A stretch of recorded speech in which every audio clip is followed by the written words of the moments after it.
Meow, meow, meow, meow, meow, meow, meow, meow.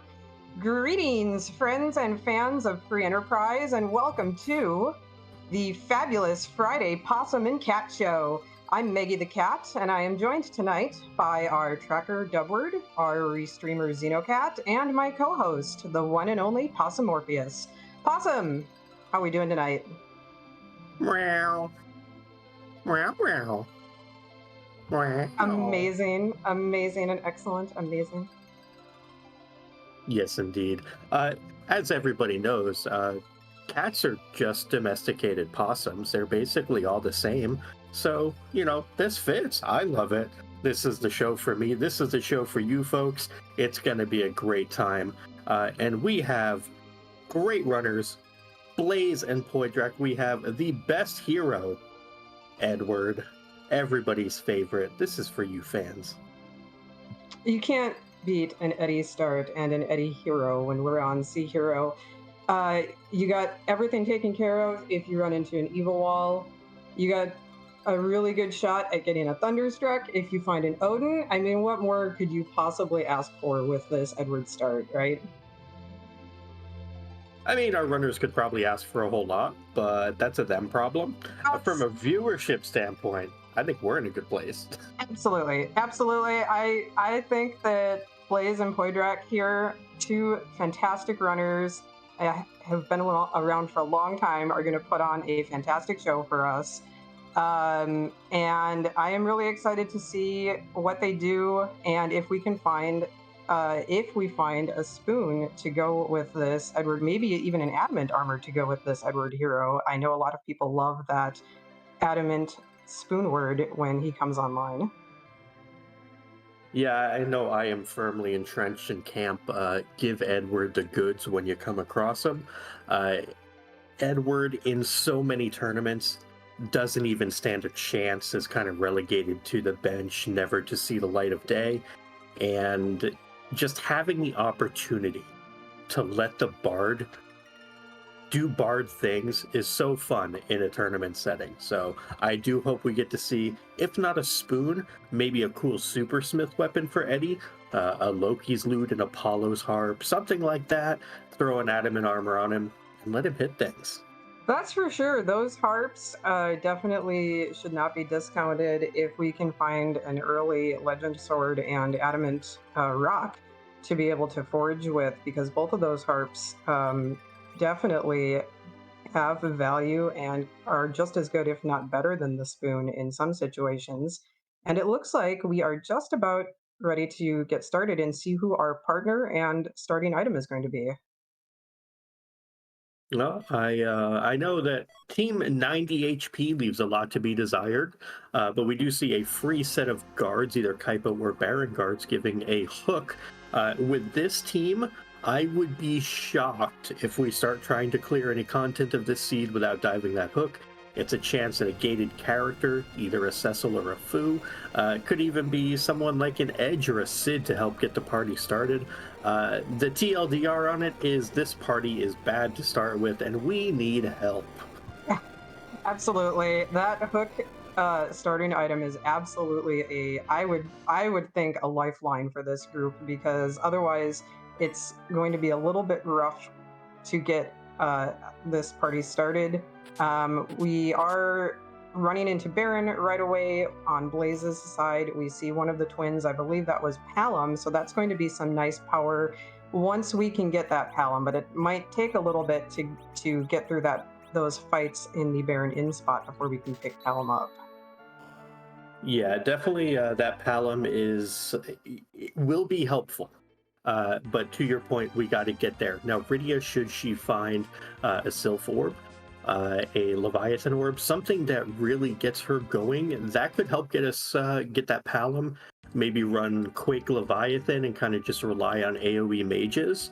That's just the kind of thing that this party might need to get going.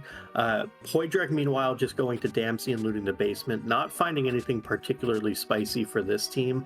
The best thing really being an assassin knife, because it gives Eddie 5 extra agility, making the overworld bosses a little slower compared to the party. but nothing that is going to help this party. No dancing daggers, no power staves, no summons for Rydia yet. So hopefully the hook route, the loot there, and the character, maybe even the shops, maybe a Leviathan in a shop could help this team out, because it still needs it. This early loot has not really paid out.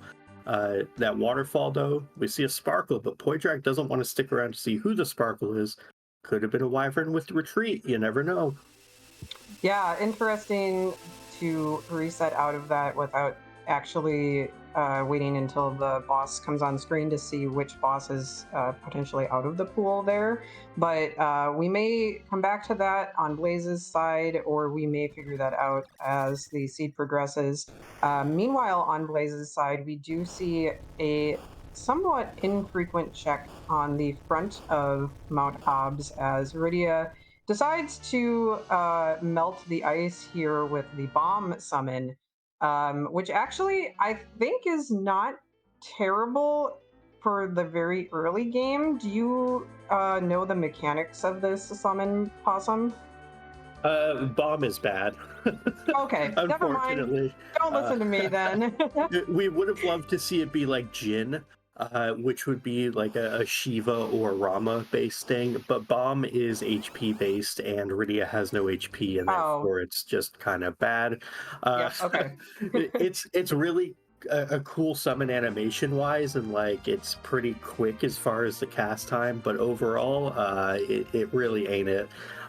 Which, you know, it is what it is. Like, even if it were a decent summon, Rydia doesn't have the MP for it anyway yet. So we still got to Exactly. figure out how to get through some early content in this seed. A Tella on Hobbs is a nice character, but it's not going to help a ton. We do start with a Dancing Dagger on this Eddie, though. That is the highest of high rolls for the young bard. So that actually might get us through this particular fight. Oh, meanwhile, we have found the man himself, the Dark Knight right now, but soon to be Paladin, Cecil, here in the Eblan Cave. This is a free check with the hook start, so both of our runners have access to this check that we're seeing on Poidrac's side. I'm sure that they're both going to be turning this Dark Knight Cecil into a Paladin as soon as possible. Unfortunately, what Dark Knight Cecil brings to the table right now is not very much. So that means that we still do not have very much help getting through these very early checks like this Hobbs to get this Tella, and even ordeals to turn that Cecil into a Paladin is potentially going to be a little bit of a struggle. Yeah, the addition of Tella on Hobbs doesn't do much for our team until Ordeals is done. The addition of Cecil via the hook doesn't do much for our team until Ordeals is done. And we haven't found summons for Rydia. We have a Dancing Dagger for Eddie, which in theory can get us through Ordeals. But there are some potential issues with that. For example, if we find something nasty at the back attack, maybe we need a Gaia drum for a Magus Sisters. Maybe there's a Val and you just kind of cry a little inside because half of your party is rendered completely useless by said Valvalis at back attack. There's some potential disaster scenarios for this party. The plus side, though, is the loot in Eblan was not bad. We got a couple of J items. I think there was like a Boreas, a Zeus Rage. There was a black belt in there to help a little bit with defense. So some helpful things. We don't yet know what this Cecil has for equipment. We do see hourglasses and sirens in this hook shop, though. The hourglasses could be helpful now. The sirens will be helpful later. But a pretty nice shop overall. Yeah, for sure. And if I'm not mistaken, these weapon and armor shops are actually not bad at all either. We see a bandana here in the armor shop, and the weapon shop has a mute knife, which has got a lot of utility. Also, cat claws, if we do happen to find a young that would be viable. So not a bad shop at all, especially for early in the game, having that hook as the starting item. Poidrac is going to find the old sage here at the top of Mount Hobbs. That Mylon Z proved to be not very difficult. Fortunately, with the Dancing Dagger starting item on Edward, was able to get through that pretty readily. So our both of our runners kind of syncing up now as Poidrac picks up the Tella and Blaze is diving the hook route and is about to pick up this Dark Knight Cecil. And it does look like that Dark Knight Cecil is starting with a black sword. So that's actually pretty big. Able to get the +5 agility, the +5 strength, +5 vitality. Black sword is actually quite a good weapon. So black sword, Cecil, Dancing Dagger, Eddie are going to be our primary damage. In addition to the Cure 2 pots that can be used on Z, as it is an undead boss. We saw Blaze do that to great effect, and we'll see if Poidrac opts to do the same, or if he's going to save those resources. Because unfortunately, like the black sword, it'll do a decent amount, but a Cure 2 would do a little more. So just is a matter of resource conservation, I think, on Poidrac's side. Blaze will also pick up a tiny bit of time, having exit access. Coming out of the hook route that Poidrac did not, since they took different paths getting that Tella. But we do see both runners now have the same 4 party members, and we'll see where they decide to go from here. So you mentioned that Blaze does have exit access since Blaze went and picked up that Tella first, but it does look like Blaze is opting to walk out of Eblan Cave here to pick up loot. And I don't hate this play because I often like to do this as well, where you walk all the way through, pick up the character, and then take the save, and then pick up some treasures on the way out. And in fact, it looks like Blaze is kind of taking the best of both worlds by picking up some of the treasures and then exiting out of the rest of the cave. I think that's super heads up because I know Blaze picked up a couple of those J items that we saw, like the Boreas. I think there was a Gaia drum. I think there was a Ruin Axe that Cecil can hold as soon as he gets turned into a paladin. So actually, I think that was a great heads up by Blaze. Yeah, and this is interesting from Blaze. He's parking outside of Eblan Castle, telegraphing to me that with those early hourglasses, we're going to be giving some trap chests a go. I don't hate this for a couple reasons. One is, with Eddie as our hero, Eddie is fast enough early on that we might be able to get some swoon procs once we freeze everything up with hourglasses. So there is a chance that this could be pretty quick, actually, on Blaze's side once the hourglasses are thrown and land. So this is definitely I would say an aggressive play, a hopeful play, but one that I can definitely see as being defensible, because if he finds something useful in here, a Bahamut, an Avenger, a big stick for the Cecil, any of those things would be huge. And that would really catapult Blaze. What will catapult Poidrac is finding the Sylph summon here in Fabul. That's going to be a big get for him to help with the early game damage here. Yeah, definitely that Sylph. And along with the Sylph, we also saw life potions and tier 2 potions. So the Fabul item shop, pretty loaded for our runners to pick up a lot of very necessary items. Meanwhile, the Fabul defense looks like it is a Rubicant. What is the magic power in this spot? Do you know? Enough that Eddie's going to fall over and Rydia will fall over if we keep hitting Ruby. So a very expertly timed Boreas there is going to just do away with that Ruby. Don't bother attacking. Don't bother getting cheeky. Just kill it. Use those early J items. They're best when used early. They kind of fall off a little bit after that. So this is the right time to aggressively use them and try to get through. And a rat tail for our troubles, we can turn that in right away with the hook.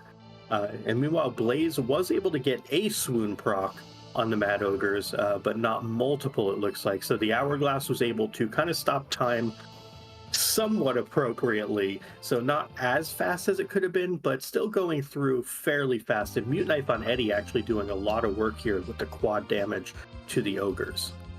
I think that the Rydia also started with charm arrows, which is doing extra damage against these ogres as well. So Not the fastest of fast fights, but definitely got through that very well for the party and resources that Blaze has.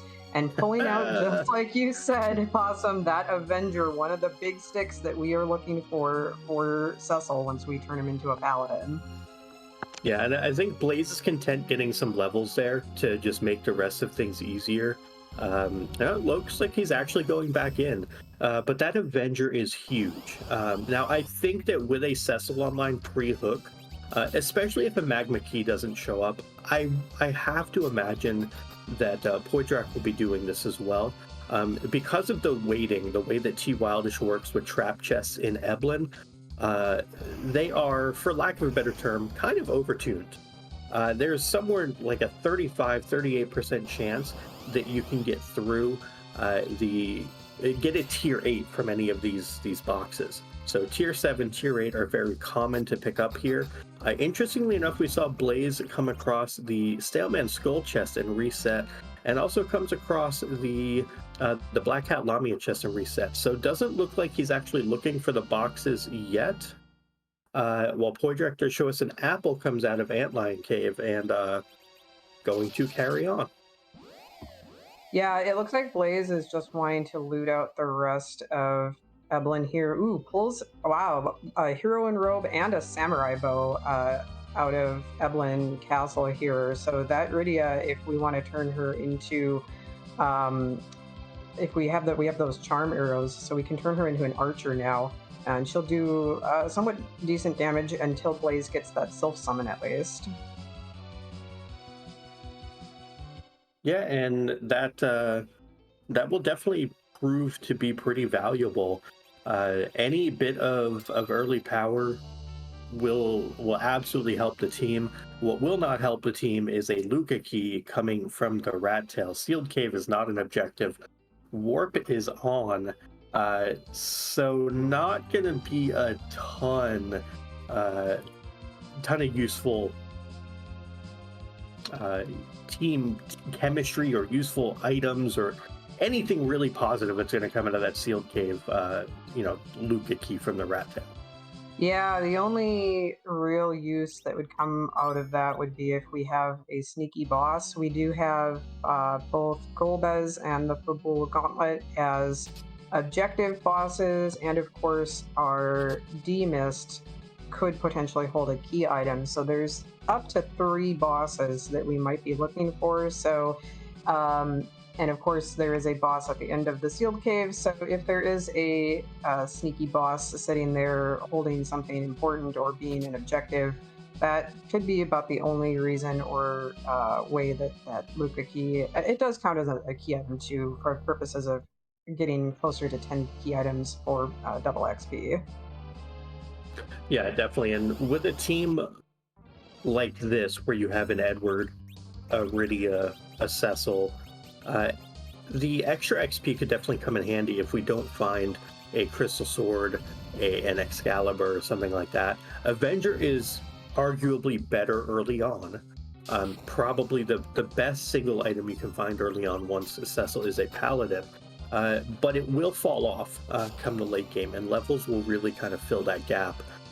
So getting to 10 key items could absolutely help with that.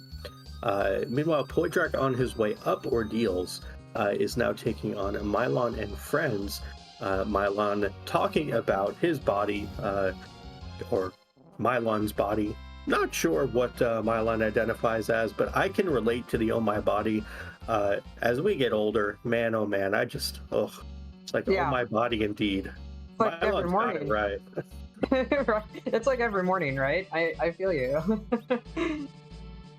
Meanwhile, Blaze is, after grabbing those levels and a few items out of Eblan Castle, is opting to go pick up the Black Mage Palom. So gets through the Orbs fight very readily there, the CPU fight, and finds D Lunars in the Baron in 2 spot. This spot is very punchy. So wanting to, yeah, that Cecil goes down pretty quickly from just a single punch there. This spot hurts a little bit, but they are vulnerable to white magic as we see as Blaze starts throwing those Cure 2 potions. Yeah, Blaze is about halfway through dealing the required damage to this fight. They are very punchy here, though. This spot in vanilla is where karate is, but karate is a scripted fight. So in vanilla, you're basically just using Cecil to bop the karate man, and the fight kind of ends. So the stats here are kind of a lie, if you will, because in vanilla the stats don't matter. It's kind of like the points, in certain famous game shows that don't matter. So when you get actual bosses here, they really hurt. And we get an Ogre Axe, which is completely useless for this current team. Doubly so for Blaze already having an Avenger. I guess you could Ogre Axe into Avenger, but it's probably best to just leave an Avenger on. Mandatory, is this even on Poidrac's side? We pick up a Legend Sword. However, Mom Bombing it. That is a rough boss for Eddie. Oh, for Edward, yeah. And I know that Poidrac threw some of his J items already. I saw, I think, a Gaia drum be thrown out. So I wonder if Poidrac, what, if anything, he has left to throw to the little bombs after this transformation. Yeah, as long as we maintain enough HP-based J items could work. But hopefully we have, like, Boreas, Gaia Drum, Zeus Rage, anything like that. Yeah, 2 Zeus Rage is still good, because that'll do like 500-600 damage to these, and away they go. The HP-based J items, had they left like Grey Bombs alive, they could have punched Edward to death, which would have not been great. So good on Poidrac getting through that. Was able to take out a Water Hag in the back attack spot, Mylon and Friends, which was vanilla, and then get that vanilla Legend Sword as well. So Poidrac, our first runner, with a Paladin Cecil online, while Blaze gave a peek into Kaipo and showed us there's a Bedge today, along with some shopping as well. Yeah, so far our runners actually taking quite different routes to clear this overworld, although I suspect that very soon here we're going to start seeing some convergence. Blaze, now with a little bit of extra power and that alum in hand, is probably going to start doing some of these same checks that Poidrac has done, and now that Poidrac has got a Paladin, probably going to go clear out some of those trapped chests that we saw Blaze do, or attempt to do, to get some levels for his team. Yeah, it's kind of the situation where Poidrac is going to run out of checks to do soon, and Blaze is kind of out of stuff that isn't checks to do. So as far as 2 runners could go, they have taken just about the most opposite paths you could, which is kind of refreshing, because so often you see a lot of convergence and not divergence. And these runners are showing us that there's more than one way through a seed. And we see Blaze here knocking down Palom. Maggie, why would we be knocking down Palom? So he could be setting it up that he wants to get a slingshot with Palom at a spot that's got more XP. So with 5 characters in your party, if you have a character that is drastically underleveled, then that character will, what we call, slingshot in XP and get more experience to catch up to the rest of the party. So since Palom joins at level 10, which is relatively low level, Blaze is probably wanting to be able to slingshot Palom possibly on the trapped chests that are in Eblan Castle. I believe that if you just take all of those chests and Palom is at level 10 and gets the base XP, you can just barely get enough XP to get to Quake. But since Blaze has already taken one of those chests and Palom did not get the XP from the Mad Ogre's chest, is maybe hoping to get enough of a slingshot on Palom eventually, to get the Quake. Yeah, and Golbez going to be another boss kind of coming off the board here. So that's one less boss that we're going to have to worry about for the runners to get through later on. This is about the best time that you could run into Golbez as well. And I think that there might have been a couple reasons for that Palom being bopped. One of them was for a potential slingshot, and the other was to come take on this Golbez.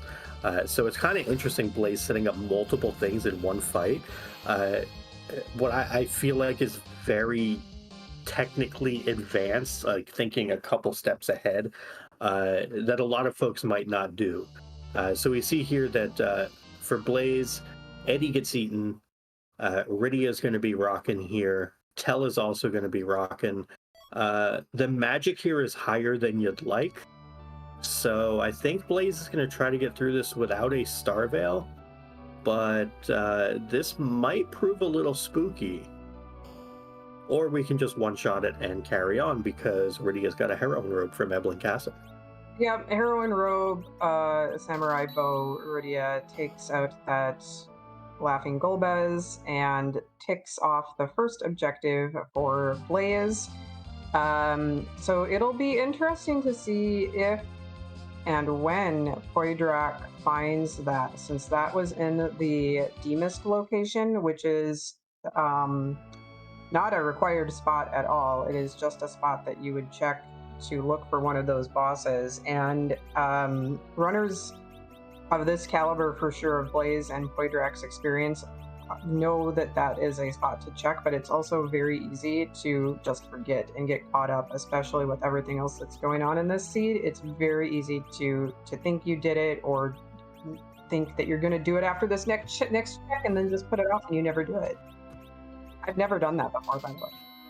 Yeah, I haven't done that within the last 24 hours, so I don't know what you're talking about either. No. Yeah, never put off Demist until you forget it exists, and never put off Mistcave because you forget it exists, or you played another seed beforehand and you checked it then, but not in this one. Yeah. Yeah, those things don't ever happen. Nope. But we see Poidrac basically out of things to do on the overworld, is heading over to the Eblan area. Looks like we're getting an Ogreax geared onto the Cecil along with some other things. This is likely going to be a dive into either Eblan Castle or looking for the Staleman and Mad Ogre chest on the hook route. But on Blaze's side, we are continuing to knock down this Palom. So looks like this is going to be a slingshot preservation play on Blaze's side. But I believe he is down that Sylph Summon, which Poidrac put to great use on this overworld. And Blaze also not using the Boreas here that Poidrac used to very, very quickly get through this. Sees it in the inventory, opts to not use it. And now it has decided I will use it. This fight is dragging on more than I wanted. And Poidrac going to continue on with these trap chests, casting Sylph and healing up while getting through this. And this is a new bit of information for us. We know the Mad Ogres give an Avenger, but the Black Cats and Lamias could give something even better. I think it's interesting also that Blaze is doing all of these overworld checks before turning Cecil into a paladin, which also suggests to me that he wants to slingshot not only Palom, but Paladin Cecil. So, holding that ordeals till last, doing everything else possible, and then probably revisiting Eblan Castle with a newly minted Paladin and a level 10 Palom to be able to get some extra levels before diving the hook route for the final time to get to the underworld. Yeah, and it certainly makes sense. If a darkness crystal shows up, you can do a very quick D machine, what we would call like a 6x6 or 6x2, depending on how you want to phrase it. Basically doing 60 machines with life glitches. You get 522,700 XP, and then you basically get to slingshot your Palom, slingshot your Cecil, and onward and upward you go. But we don't have that darkness crystal. If we don't find it, at that point, Blaze just brings everyone back to life and gets XP on them, probably from Eblan Castle or Cave Eblan, which on Poidrac's side, he is clearing those boxes right now. The Black Cat and Lamia chest gave a power shirt, so that power shirt paired with that Avenger, that is quite the potent duo for this Cecil. So even without one of the big bad holy swords, Avenger power shirt can literally carry a game.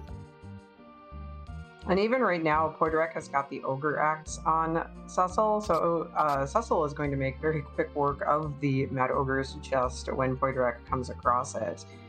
Meanwhile, it looks like Blaze has turned in the rat tail, ticked off that objective as well, and pretty much has now got no other choice besides ordeals if he wants to continue doing checks on the overworld. So he's taking all the power that he has gathered on the rest of his party to clear out these 3 bosses and upgrade his Dark Knight into a shiny paladin.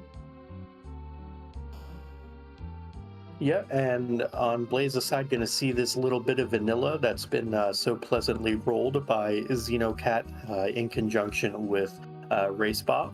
We'll see if we get any Cure 2s used on the gas, maybe a little vanilla throwback here to the original speed run. But we see Poidrac going through, going to give us the Mad Ogre chest here. This is going to allow him to have Power Shirt Avenger Cecil online after this. And in a flag set all about finding your force multiplication, if you will, really getting the power level going. That Avenger with an active Cecil, that is probably the juice that is worth the squeeze, if you will. And it could even be so much that we see Poidrac leave after this. I reckon he will full clear this Eblan Castle looking for a Holy Sword and Adamant Armor, but Power Shirt Avenger is quite the potent combo and could lead him to just head on down, knowing also that the Hook Route is a free boss in Bahamut. Just add Star Veils and a little bit of damage, and you're through that fight with relative ease. And we still have not seen what the last trap chest contains, right? The Staleman chest. Correct. So that could still be that Adamant Armor or Holy Sword for our Paladin here.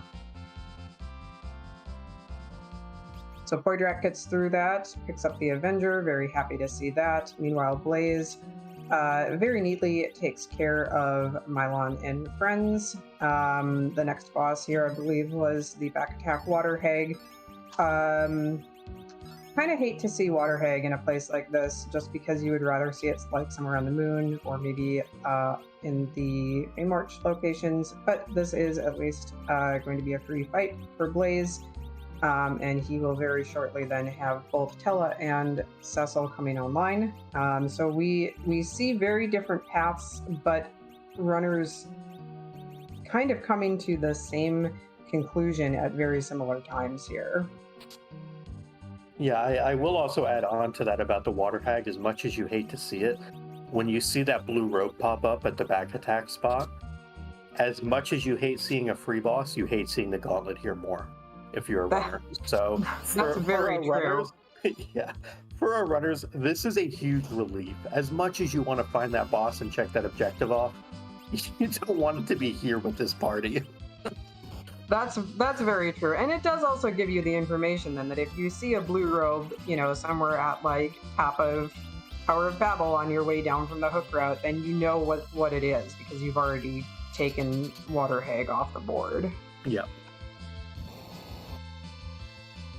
And does look like Poidrac has decided he wants to leave no stone unturned in Eblan Castle, going to take every bit of power he can get for this Hook Route and these potential chests. This is the last bit of information we're going to need for this overworld outside of what's it like Zot 1 or something like that. And it is an Excalibur, so I don't know about you, Maggie, but this seems like Cecil's area, not Edge's area, because that was an Excal, an Avenger, and a Power Shirt. That's kind of the game just saying, here's your path through the seed, figure out how to optimize the rest of it, but here's your hard carry. And we found the Cecil in Eblan Cave as well, so I don't know, are we renaming this Baron? Is this like Old Baron and Baron Cave or something? Because this is like the Cecil area in this seed. Yeah, I am no lore expert, as I've only ever played vanilla one time, and it was with quality of life, so I never got to experience all the heartache and the difficulty of actual vanilla. So I'm not the one to ask about the lore, but this definitely is Cecil's area for this seed at least.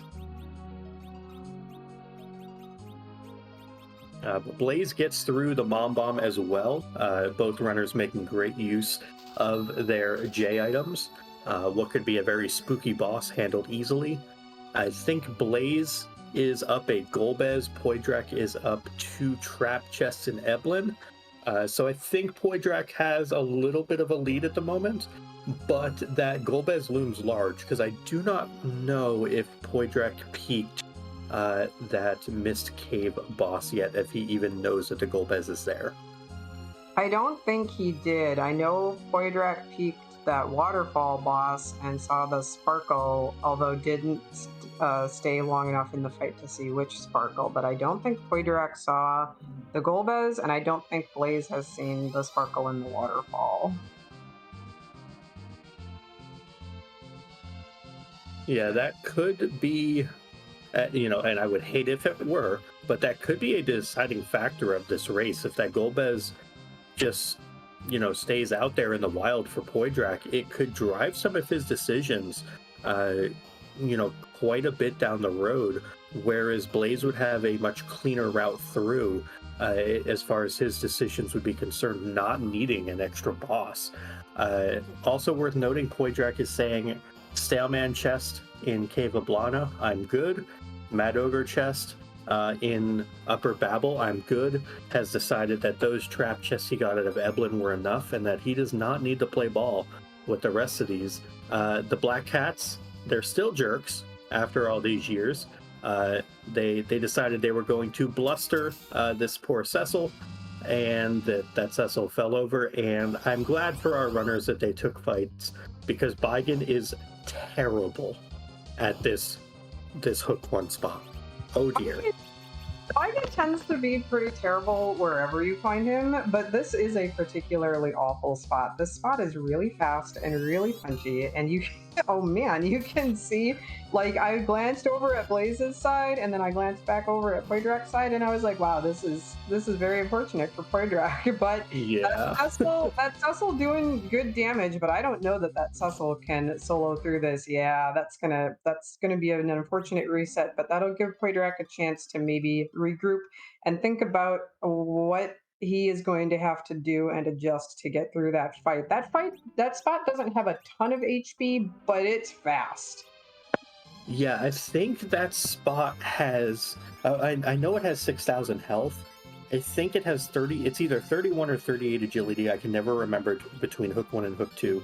One's 31, one's 38. They're both super fast. They're both way faster than our party.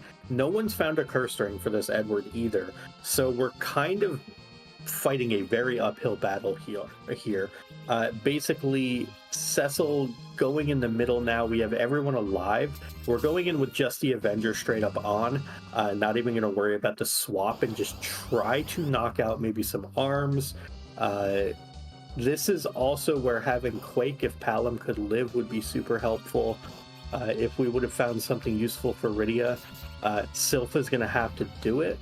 But Poidrac with that Avenger straight away should help.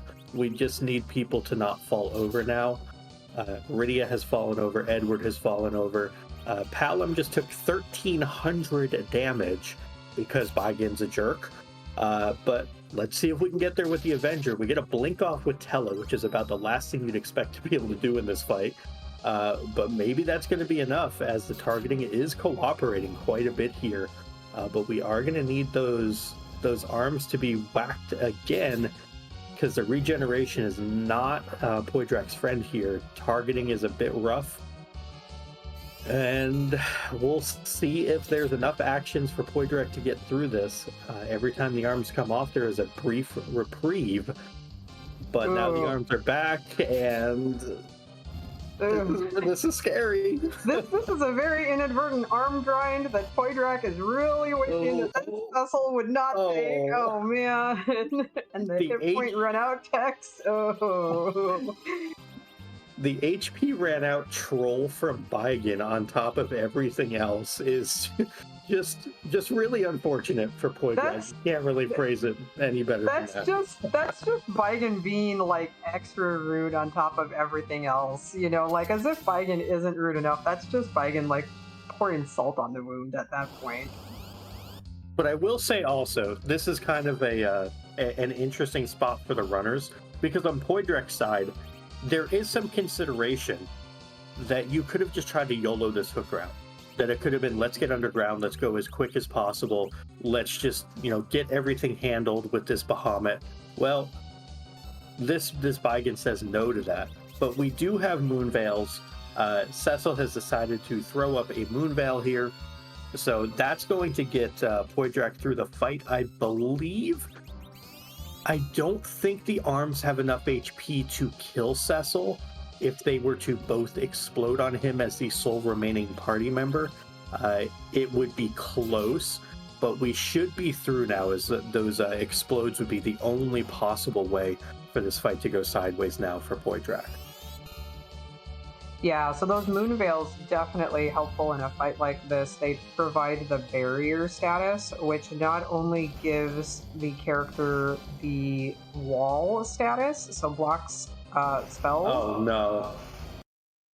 Also blocks physical attacks, but unfortunately does not block special abilities like that Explode. As we saw, the Explodes are doing 500 damage each, and Cecil had just under his full HP and health, so unfortunately was not able to take both of those, and that is resulting in another reset from Poidrac. This is a very, very difficult fight in this spot here. Yeah, I'm going to take full responsibility for that one. I'm sorry, Poidrac. I'm the one who called out you could die to the double arm Explode there, so that's my bad, man. That's not even something you ever really think about happening. It's such an obscure thing that even with a Moonveil, you think, oh, I'm totally fine here. Yeah, right. I'm sorry. especially after that, Cecil was like very insistent on hitting the arms in the previous fight for Poidrac. Now Cecil just concentrated on the body, took out the body, and left the arms alone, much to Poidrac's disappointment at the end there. We do see that this is kind of interesting, though, that with all of this power that we found in Eblan for this Cecil, that because of Sea Hero and the way the agility gets really wonky, there are still fights out there, and there are still hook routes, and there are still situations where they can be tricky, even for good runners with good gear. Moonblaze Wolf does not know how much this Mad Ogre chest is going to help him against this Baigen. Extra HP for everyone, potential extra gear. Like, this is objectively, for this situation, the correct play.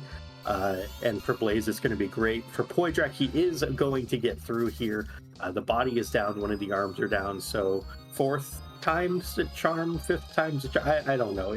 It was rough for Poidrac, but he's through and on to bigger and better things for him. I do know from a racing mentality, Poidrac is probably feeling behind at this point, even though he's ahead. So we'll see if that changes his game plan or his direction once he gets underground. Yeah, definitely very nicely done by Poidrac. As we said, very difficult fight to get through. Just any little unfortunate happening with the timing of Baigen hitting your characters just in the wrong order. But Poidrac got through that, went back and saved. Fortunately, you can exit the room after fighting the hook one spot and then go back to the save point and save. Meanwhile, Blaze not only got some levels from the Mad Ogre chest, but also pulled out some Artemis arrows. Maybe not the best find, but with the Rydia that he has equipped with a heroine robe and a samurai bow, those Artemis arrows could do really good work against certain bosses like a Wyvern or a Pale Dim later on. Yeah, and interestingly enough, on Blaze's side, opting to Moonveil with Iridia, and then, get some manual casts off, Blink on Cecil, getting some arrow hits into the Baigen body. So this fight seems to be going a little bit better here for Blaze. And we see on Poidrac's side, a couple of Star Veils are up, and the Mega Nuke is reflected. I believe we will need one more Mega Nuke here I think a Starville went up, and then a wall went up as well. But we should be through basically this Bahamut on Poidrac's side. Meanwhile, a one shot of the Baigen for Blaze here is huge from a time catch up perspective. So he's up Artie arrows, he's up a Golbez. He's basically one Bahamut fight behind. So a very close race. Shocking absolutely no one between these two runners, as they're both going to be underground. Around the 42 to 44 minute mark. I love the swag on Blaze's side of not even bothering to save after the Baigen fight. As we saw Poidrac run out and go back to the save point, Blaze just goes straight into this Bahamut fight. This Bahamut fight is quote unquote free, but once again, like if you get timing off, as you said, Possum earlier, that the both of these spots are very fast. So if your timing gets off just a little bit, or you miss menu, anything like that, that could throw this fight off. Not saying that that that's likely to happen, especially for a runner of Blaze's caliber. But for somebody like me, I would definitely go be taking that safety save just in case. Yeah, definitely on Poidrac's side, the safety save makes sense, just because that Baigen was really rude to Poidrac. On Blaze's side, he figures, well, I got through it once, I'll get through it again if I have to. Yeah. Or I'll just, vomit up some Star Veils here, throw some walls, and we'll be through. So I think it's just, the previous fight versus the current fight, and yeah, just like that, Blaze is through. Cecil doesn't get XP, but I mean, he's already got the goods, so the XP is less important since he's got the equipment. Gets the XP on both the mages, that's the big part, and is set up well for the underground. So both runners, underground, honestly, I would say they're tied at this point. The time difference from Blaze being behind Poidrac here is what he's ahead on the Golbez check. So both Yeah. runners basically identical. Leviathan in shop for Poidrac. I don't believe he bought it there, which kind of makes sense. He might be able to just get it from Dwarf Castle anyway. Asura at top of tower, that's a boss that exists. I don't think we'll be playing with it quite yet, although I know at least one of our runners has a rune axe to pair with an Avenger, which would absolutely carve up that Asura, but they might be waiting for a tower key to make it more efficient. Yeah, it'll be interesting to see what the routing that both of our runners take. It looks like Poidrac is making a play for Dwarf Castle. I've seen this happen before, where you land on the back side of Dwarf Castle to take the healing pot. Then you run all the way straight through it, grab a couple chests along the way, grab the shops along the way, then do both of the key item checks, or both of the bosses and the key item checks here, and then exit out to get back to your airship. Finding some weapons, some holy sword in that weapon store, but both of our runners have that Excalibur, so that lightsaber is actually not looking all that appealing at this time. What is looking appealing, though, is a big old stack of Bacchus wine. There are certain fights where you want to use Bacchus and you don't want to use the Avenger. Any multi-stage fights, gauntlets in particular, you might want to be using Bacchus. We do see Blade showing us an Odin. This Odin is not going to be a threat. It's super slow here. So our runners will easily be able to dispatch the Odin. If our runners did not have the power that they have, the Zantetsuken here would deal thousands of damage. This spot is quite rude, but our runners will not have too much in the way of issues getting through this, especially once Excal Avenger Cecil starts doing his thing now for over 3,000 damage a swing.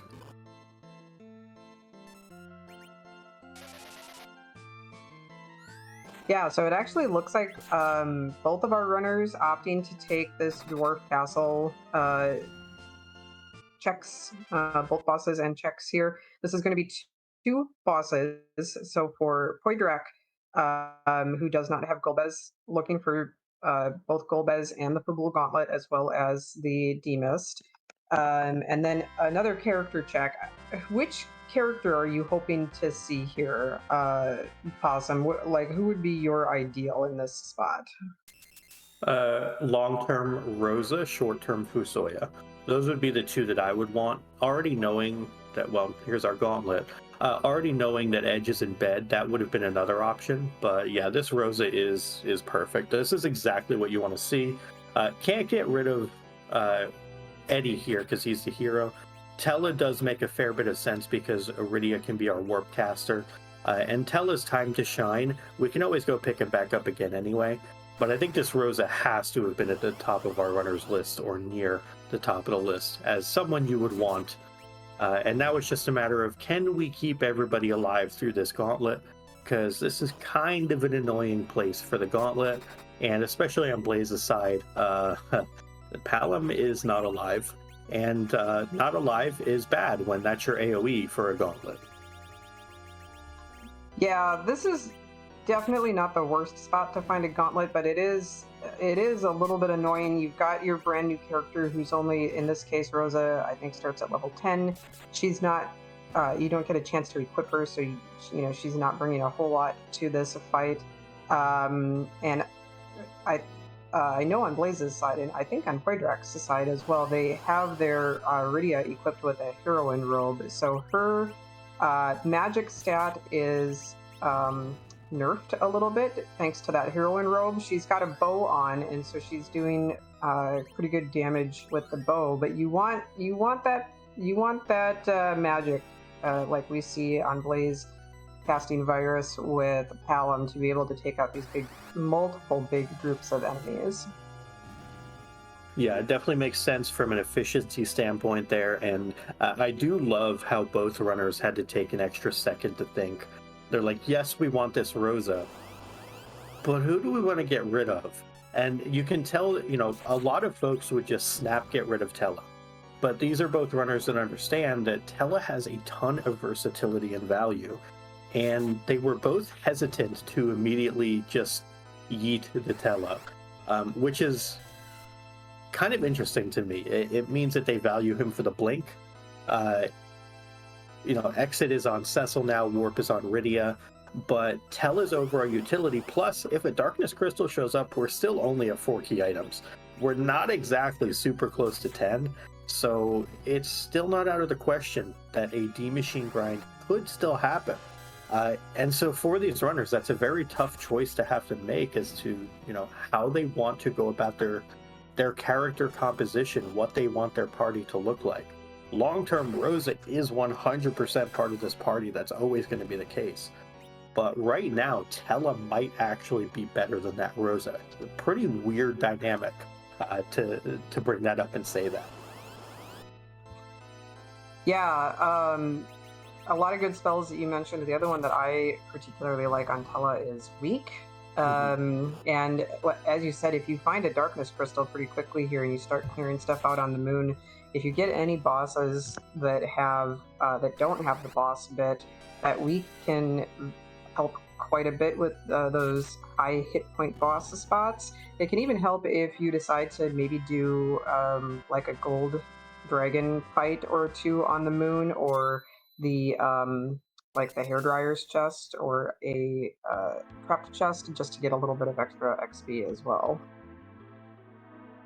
Yeah, the hairdryer chest, of course, one of my favorites, dating back to Adamant Cup. It was always fun to just, every time I go there, find an adamant armor or like something viable and useful for an edge. Just hairdryers was always hit in every single race I did, it felt like. So I'm very partial to the hairdryer check, and Tella certainly helps with that, as do some of the other mages. Blaze giving us the warp glitch first, which is the Baron key. That Baron key represents 2 potential key item checks, 2 unseen bosses. Now for Blaze, the bosses are slightly less important because he's only on a Demist hunt. Whereas for Poidrac, that Baron key may hold extra value as he is still on a multiple boss hunt for both Golbez and the potential Demist. But we also see a Magma key coming out of Dwarf One of my favorite little trolls is when you immediately get underground to do your first check and get a magma key. Thanks for nothing, game. Hey, it's an extra key item. It counts toward the 10 key items that you need for double XP, etc. Yada yada. I mean, come on. Yeah, but you gotta be greedy as a runner. So, as you had mentioned earlier, Possum, we'll see if the lack of mist cave or mist cave check to find that Golbez is now going to influence Poidrac and the decisions that he makes, since he is still very much doing a boss hunt, where, as you mentioned, Blaze is not so much. Of course, still wanting to take on a demist if our runners find a demist to get a potential key item, but less important, I think, than Poidrac finding the Golbez in his mind. Yeah, and also worth noting that Blaze is really not doing a ton of shopping. This is kind of being brought up by our restreamer, Xenocat, that just decided I don't care about Tamra. I'm not doing much in the way of dwarf, and kind of just like going forward, all guns a-blazing here. Uh, no pun intended with his name. It's just one of those things where Blaze is very set on clearing what he can, riding this Cecil at this point. It is also worth noting the shops have been pretty poo-poo as far as anything useful for this team. Like we found Bacchus, which is cool, but like this, I mean, we have a Val, which is air quotes free. We have a Plague, which is air quotes free. Um, but there's not a lot happening with these shops. Blaze to the point where he's like, you know what, I'm good. I'll go find other stuff to do, which is understandable. That Plague is doable. You could go ahead and do some like cheeky reflected count strats. Um, could go for just repeatedly bopping people and bringing them back to life. It's going to be interesting to see because I have a feeling Poidrac is going to take the Plague, if nothing else. I don't know about the Val because that's just such a time commitment right now, but I can absolutely see taking the Plague fight, either going with the arrow route for the bonus damage or going with the reflected count route. I'd be curious to see either one, but I kind of have seen Poidrac play in the past, and he loves those freebie style checks.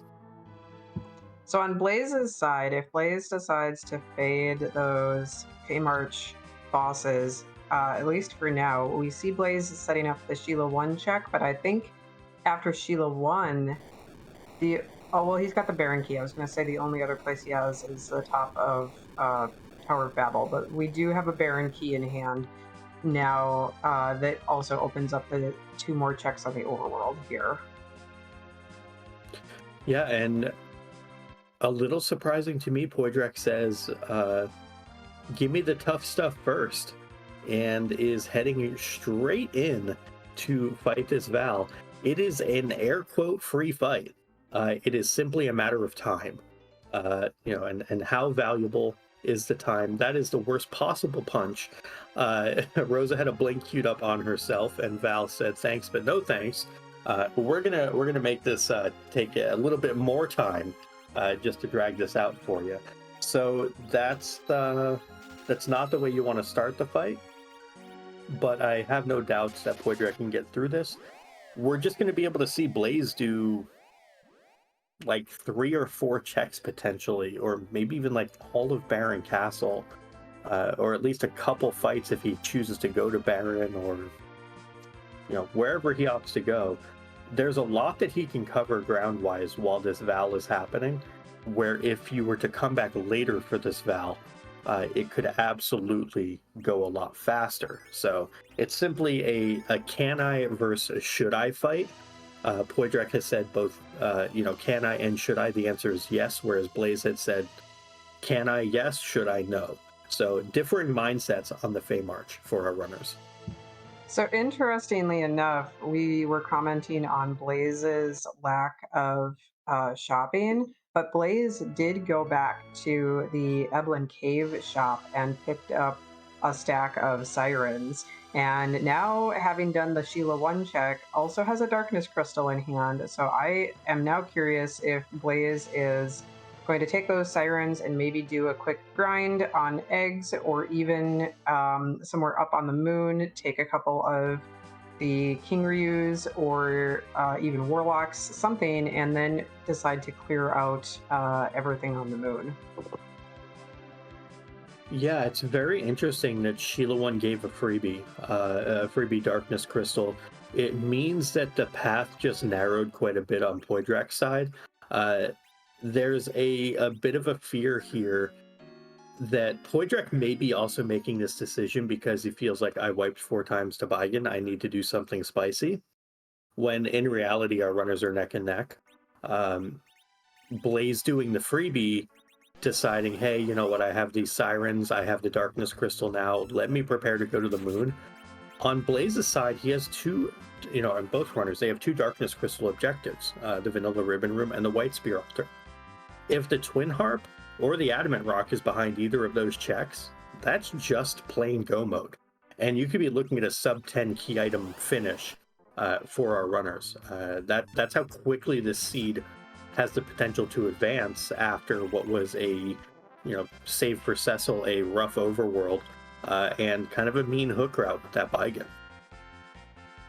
Yeah, and for as much as we or I have talked about 10 key items and get double XP and grind after that, you really have to be mindful that, do you really want to be key item hunting when you don't have to be? So, Blaze doing a grind here and then going straight to something like the Ribbon Room and doing the objectives and, hopefully pulling one of those 2 key items that he needs to be in go mode is definitely a heads up play. Very shows the awareness that Blaze has of what he has and what he needs to do in order to actually make progression here. Yeah, and my big question on Blaze's side is, how much XP is enough here? For me, as soon as Rosa gets Cure 4 at level 38, I'm done with this little mini grind and headed to the moon. But I'm curious on Blaze's side how far he takes this, because there's a world where you just do all of these sirens, you get as close to nuke white on your mages as you can, and just kind of carry on from there. So I'm very curious to see where Blaze stops this grind. Poidrac, just in the nick of time, with those characters kind of running nearly full stone, Rosa and Cecil, the power couple themselves, get through, and Val gives just a glass hat. That is a big old feels bad on Poidrac's side. Yeah, that is definitely. I mean, I have to think that if Poidrac was not feeling behind before, he may be feeling behind now, but there is still a lot to go in this seed and in this race. Blaze could go up to the moon and do those 2 objectives and get absolutely nothing, and we're still right back to a key item hunt. So it'll be very curious to see now where the rest of our progression comes from. Yeah, and we get to see a cool little thing on Blaze's side here. If you get a strike first, and you have someone not your Avenger user, who is in slot 1, which is the middle slot, your Avenger user will never actually enter the queue. So that Palom being in slot 1 actually blocked Cecil from taking a swing. Cecil never technically had the Avenger set to Berserk, and so he was unable to ever get into the queue. Now, Cecil having the Avenger on will be able to get into the queue and just kind of swing away at these eggs again. But it's kind of an interesting thing that the Avenger doesn't set until the priority gets to it within the party order. So kind of a cool little thing that was shown there. It also can happen in a Zeromus fight after a black hole. And chat pointing out on Poidrac's side, this plague basically has to be value, or Poidrac is really hurting. A Twin Harp, an Adamant Rock, potentially a Twin Harp leading to an Adamant Rock, or some chain thereof that involves objectives. So otherwise, this is an entire Fame Arch, and Poidrac is not going to be feeling happy if it doesn't pay out.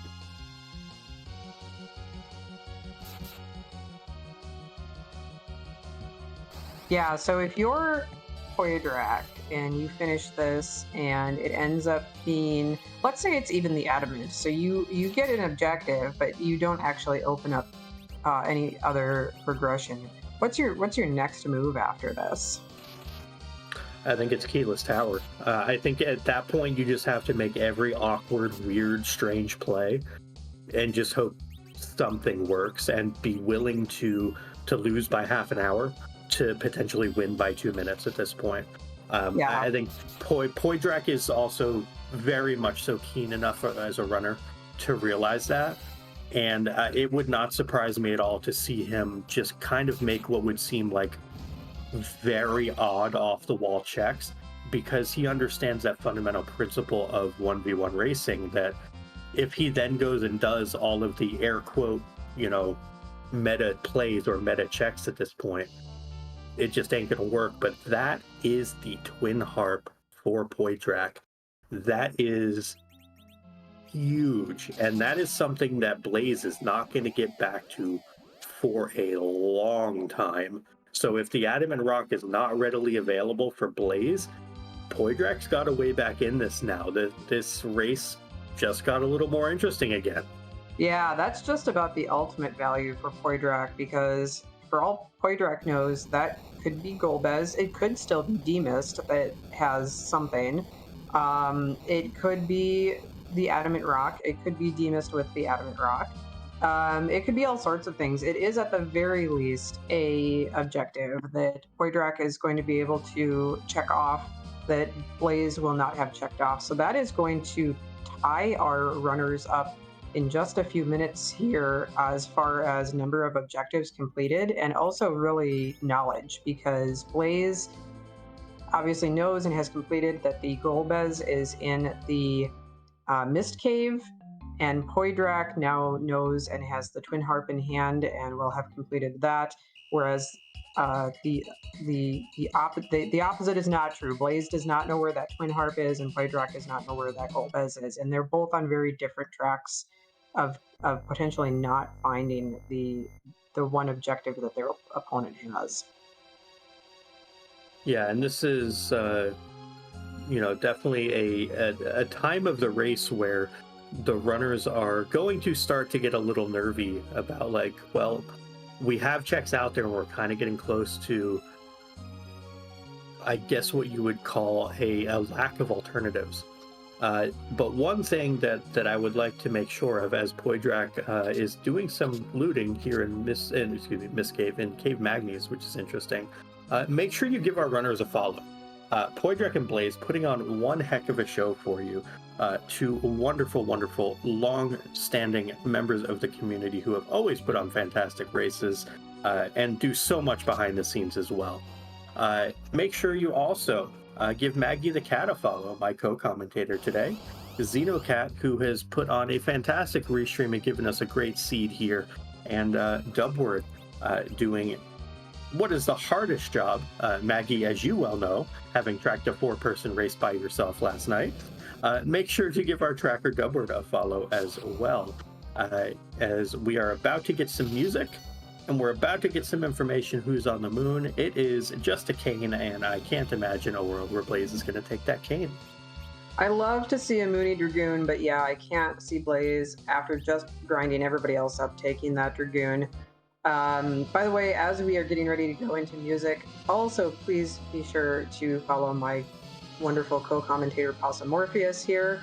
And on Poidrac's side, we are about to hear some of the rockin' tunes from the Spoony Bard, and we will be back soon.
I had no idea what that music was, but Chad is telling me that it was from Silver Surfer. Did you recognize that, Possum?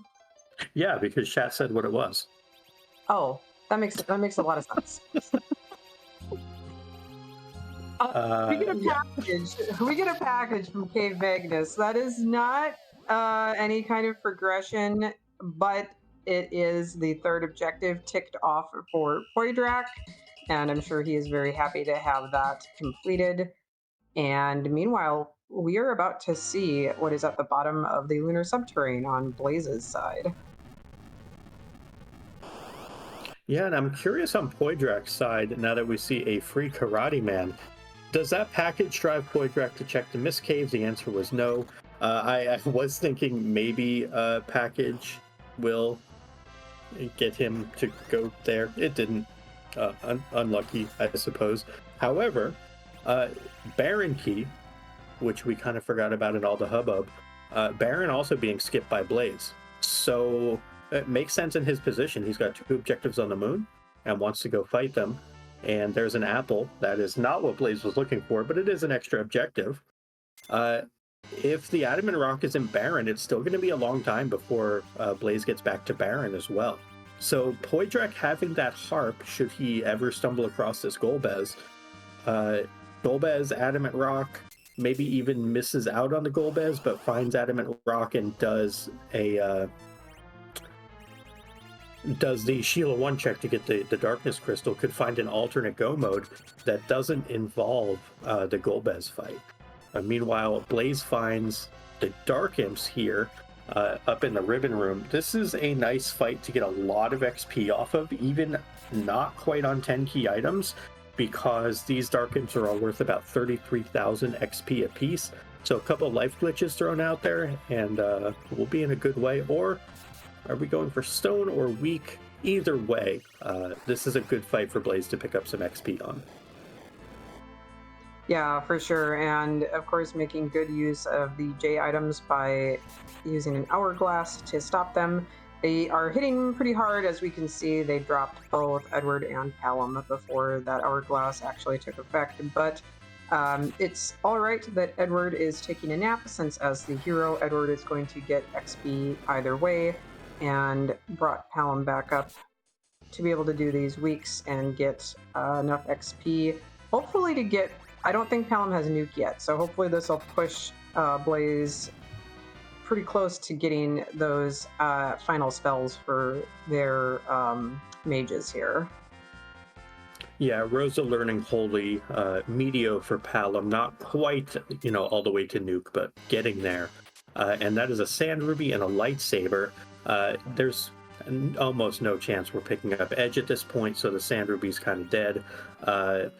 And a lightsaber is, probably even more useless, frankly. Poidrac, meanwhile, clears out the Leviathan on the Baron Throne, gets Yong, who I also can't imagine is getting added to this party. Goodbye, Yong. So our runner's not really finding the characters they want, but we are going to get to see what Poidrac finds for a key item in the Baron Trash Can, which is my favorite key item location in the game. Yeah, we got two kings in the wrong spots here. The king of the Feymarch sitting on the Baron Throne, and then Yang coming in trying to usurp the castle. But we say goodbye to both of them, and Blaze says hello to this evil wall. This is not a fun spot to find evil wall, I can say it. But it is fun for Poidrac to find that adamant rock in the Baron Trash Can. Wow. Indeed. So, the moon is bait. It's got all the cool shiny objectives up there, but it's bait. It is. Blaze is going to be up here for a long time. Blaze could potentially find anything like a tower key, an earth crystal, or a pan that could bring him back, but then also rabbit hole him into a side quest that we now know is not going to lead to anything useful. Yeah, the big question is, how long does it take Poidrac to get to Sheila 1? since we know the darkness crystal is there. Again, with Poidrac's trials and tribulations with that Baigan, he's been making kind of the different plays, and may opt out of doing Sheila 1, simply thinking, if the answer is there, my goose was cooked a long time ago. But at the same time, Baron is a very common fade, especially if a darkness crystal shows up. So that adamant rock popping up and the twin harp popping up, making it basically, darkness go mode, might put Poidrac back on a more air quote normal route through a seed. It's going to be very interesting to see Poidrac's direction in particular here. Blaze's path through this seed is much more straightforward. It's clear the moon and chase whatever you get from the moon. But Poidrac's path here, to me, is the much more intriguing one. Yeah, let me see. I'm looking at his key items. What does he have left that he could do besides Sheila 1 after this? He's got top of tower, right? He has not done the top of the keyless tower. Yeah, keyless tower. He could technically go peak Luca Cave for a boss, but that would seem a little odd. Unless he's believing in the demist there. Zot 1 for demist as well, but it's slimming down what's available for checks. Bahamut is a nice to have, but not a need. It's also not a distraction for Poidrac. It's not going to pull him away from the darkness crystal. I was gonna say you would rather see the Bahamut there than something like an Earth Crystal that would rabbit hole Poidrac into away from what we know is the darkness crystal at Sheila 1. So that's actually a pretty good pickup there, all things considered. Yeah, and it's very interesting as well because the two teams that these runners are part of, Blaze being part of We Wear Shorts in Winter and Poidrac part of Time Zones Are Us, are both 2-5 overall. The teams, have had some rough schedules against some very good teams otherwise. But both of these runners have performed, very well themselves. So they're still fighting for pride, even though playoff contention might be gone. This is also a long-term match. Like these are two runners who have been around for, years at this point. Definitely both predated my time in the free enterprise community, and I've been around 3 years myself already. So these are two long-standing members in the community. Always fun to get to see them race each other, and so a little bit of pride on the line, even though the playoff aspirations for the teams might be gone. Yeah, for sure. And it is to place their teams for the week as well. I believe that Poidrac's team is up one race this week. So if Poidrac wins, then his team will have won the week. Again, for pride purposes. Whereas if Blaze is able to take it, then it'll tie their teams up for the week, so that their third racer's race will have to go into the kind of the tiebreaker, as it were. Yeah, that's certainly true as well, that it would help going forward in placements. If you are a fan of Blaze and We Wear Shorts in Winter, the Earth Crystal from the Crystal Sword Altar is not what you want to see. If you're a Poidrac fan and a fan of Time Zones Are Us, that is exactly what you wanted to see. We get a Requiem Harp as well from the Forge for Eddie. The Requiem Harp, I believe, is -5 agility, which could be beneficial since we haven't found a spoon or anything else really that's like great for Eddie. He's really not been able to play along with the rest of the team this season. I saw it briefly when Poidrac pulled up the stats. Was it -5 all stats? Yeah, it's kind of like a Drain Sword or a Drain Spear, or think a Cursed Ring, but -5 instead of -15. So it's basically an anchor weapon, as Alchemy is pointing out in chat, that it's very good for what this Eddie is going to do for this team, which is not much. Poidrac, though, making the play, doing the freebie of Sheila 1, kind of going back on that more traditional route, saying Keyless Tower is cool, but maybe, just maybe, I've found the right items, and if this is darkness, I might be in business. We know that's the correct play for the seed. So Poidrac on the path, and what seemed like, oh, well, I say that. Is he leaving a save here and save scumming this?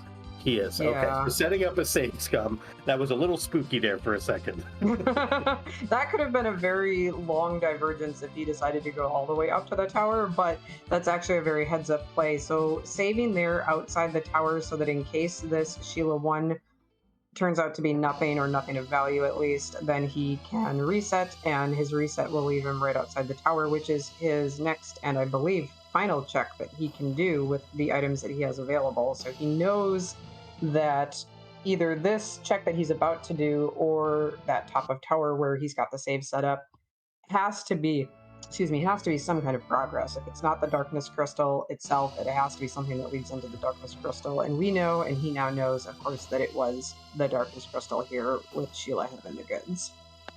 Yeah, and this also puts Poidrac in go mode officially, as well as, ever so conveniently, lands him on exactly 10 key items. So with Sirens available, this could just be a grind. Poidrac can kind of pick his party, whatever he wants to do with it, grind however he wants to, and kind of figure it out from there. Gonna take a quick shopping trip into Troya. Maybe we have not seen a curse ring yet, and we might be checking armor shops for that. Seems to be it on Poidrac's side, but I don't think we've seen a curse ring anywhere yet. While Blaze has just been cruising through this moon, taking on some fairly rude bosses, but the power of levels really helping him there. Magus Sisters just give a Dragoon Spear, and the moon is not paying dividends for Blaze. He is getting a bit of time back as Poidrac continues to shop for a Cursed Ring, though, trying to get his party better set up for the long term. So Poidrac here is over in the Mist area, stopped in Mist Village to check the weapon and item store, the armor shop, as you said, I think for Cursed Ring. But I wonder if he's here. I almost sensed like the very slightest of hesitations when he was over Mist Cave. Like, is he thinking and remembering that he didn't remember Mist Cave, and is he going to check it now? Nope, never mind. Ignore me. Yeah, I think in Poidrac's shoes at this point, even if it is Golbez, you have to go to the bottom of the moon anyway. Is Golbez actually faster than taking on the Vanilla Ribbon Room and the White Spear Altar? There's only a select few fights that are going to be slower. Demus would be one of them. But even if it is exactly Golbez at Mist Cave, like, that ship has kind of sailed. On Poidrac's side, because again, even if it's Golbez, he's got to go to the same spot on the bottom of the moon anyway to fight at least one of those bosses. We may be in a curse ringless seed as well. I think we might have Silvera and possibly Mysidia left for armor shops, but that's about it. Hey, we found a spoon for Blaze in the value cave, but this moon has not been it for Blaze. He got exactly an Earth Crystal, which is going to take him away from where he needs to go. Blaze needs to make a difficult decision here. Does he go Zot? Does he go Feymarch? I think those are probably the options that he's left with at this point. I'd be very surprised to see him go a different direction than either Zot or Feymarch. Yeah, and meanwhile, we've got Poidrac raising the whale and about to go to the moon. We have not seen a pass yet, so Poidrac making sure to do everything that he wants to do on the planet. Checking all those shops, unfortunately not finding that cursed ring yet, but doing as much shopping as he can and wants to do, because once he's up there, he's going to be doing those objectives and then going straight to Zeromus, since we have not uncovered a pass that would be any faster or better way to get to that final fight once we have the crystal in hand. Meanwhile, Blaze psyching us all out, taking that Baron key that he's had in his inventory this whole time.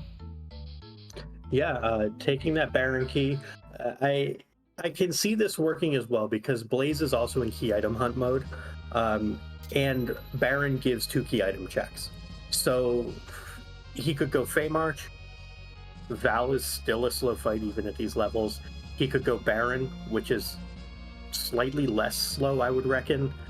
Zot is by far the slowest of the checks, but it also came from the moon, so it's very difficult in Blaze's position, but Baron also can make sense because it is that double key item check. It could also potentially have demist hiding somewhere. The thing that we know about this, though, while Blaze will get go mode from this, and will get that adamant rock, without having that pass, he's got to get back up to the moon and then go back to fight Zeromus that way. Whereas Poidrac's already going to be at the bottom of the moon, just completing the objectives. But Poidrac also needs to get a bit of a grind done. Maybe grinding first, maybe using the moon to grind. But we'll see how he opts to go through this, as he is just kind of getting spells rearranged and everything like that. It's going to be fairly close, but the curse ring was in Mysidia as well. So Poidrac nearly last locationing said curse ring, unfortunately, but did find what he was looking for. That curse ring will make Poidrac's endgame a lot smoother than Blaze's as well. Yeah, very, very good points. And as far as we know in the booth as well, I don't think that there's any chance that we're going to find that pass, because Blaze is going to find the harp right here. We know, was it the harp? No, it's the adamant. I'm sorry, it's the adamant rock that's in this the trash can check here, and that's going to put him into go mode. So it's going to be quick. He's not going to have to go through any other bosses, any other dungeons, nothing like that. But he's going to have to come all the way back down through this moon to get to Zeromus. So it is going to. This is going to be, I think, a pretty heckin' close race when it comes right down to the wire. Yeah, I think with Blaze hitting Baron first, it puts him slightly back in the lead because his grind is already done, but not by much. And I think Poidrac's Z fight will be faster because of having that curse ring and having the turn equity that he wants. So it's really going to come down to how quickly Poidrac gets through the Dark Imps in particular. Does he look to set up something like, a reset when he first sees them, go down to like battle speed 6 and try to set up like triple life glitches on them so he doesn't have to grind anything but those, in conjunction with the free Cecil or free karate that's up there as well. Like, these are not difficult fights that Poidrac is left with, and one of those could be used as the grind itself. So very interested to see how Poidrac handles that and what decision he makes in regards to those fights, while Blaze is kind of just running on down, getting his crystal at about the 124.20 mark, and see what else he needs to do, if anything. But it looks like Poidrac is going to take some gold dragons, has some hourglasses, and maybe looking to do gold dragons on the way to Nuke, and then take the ribbon room and the white spear altar, which I think at that point would give Blaze a bit of a time advantage. Yeah, I don't hate this play at all. Poidrac not knowing what the bosses are, he could go check them, but he's also just thinking that no matter what it is, he's going to need a couple more levels regardless. This obviously did not take him long at all with the hourglasses and with the setup he has to take one or even just one of these fights to get Rosa to that Cure 4, and a few more levels on the rest of his mages. So I don't hate this play to take one or two of these fights before going all the way back down, not knowing that he can set up some kind of a grind, that's going to be a possibility down in the ribbon room.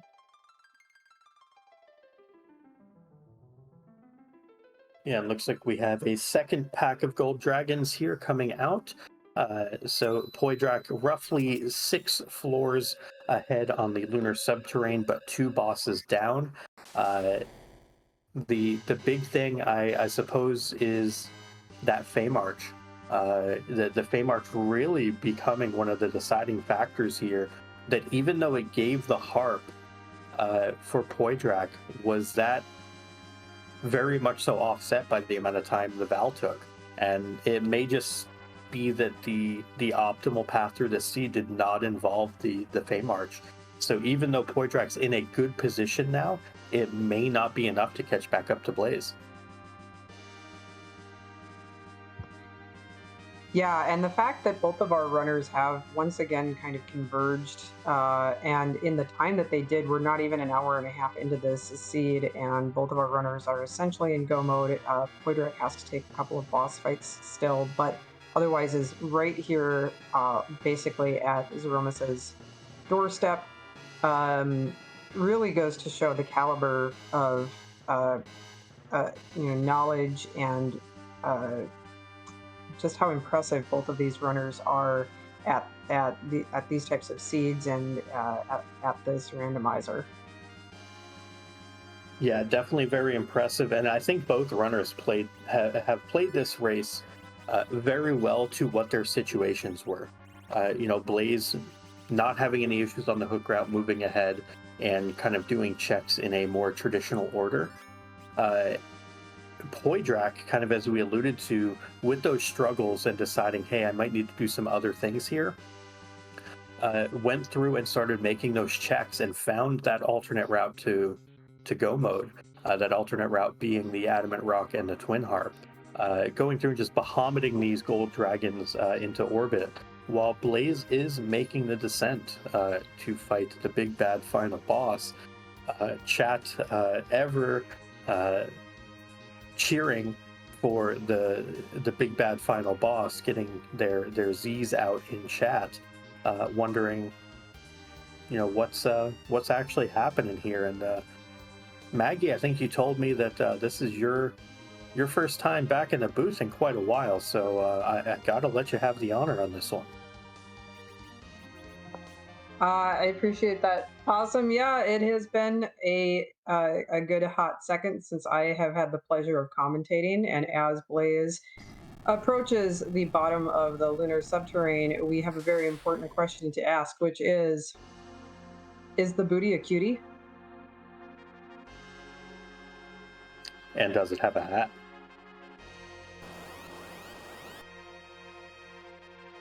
So Zeromus, the BBEG of this randomizer of this game, is a little bit too big, too bad, and too evil for us to put anywhere else besides the bottom of the lunar subterrane. So instead of randomizing Zeromus's location, we have decided to randomize what Zeromus looks like. And as Cecil gets ready to throw this crystal, we are about to see the butt that Blaze is going to kick tonight.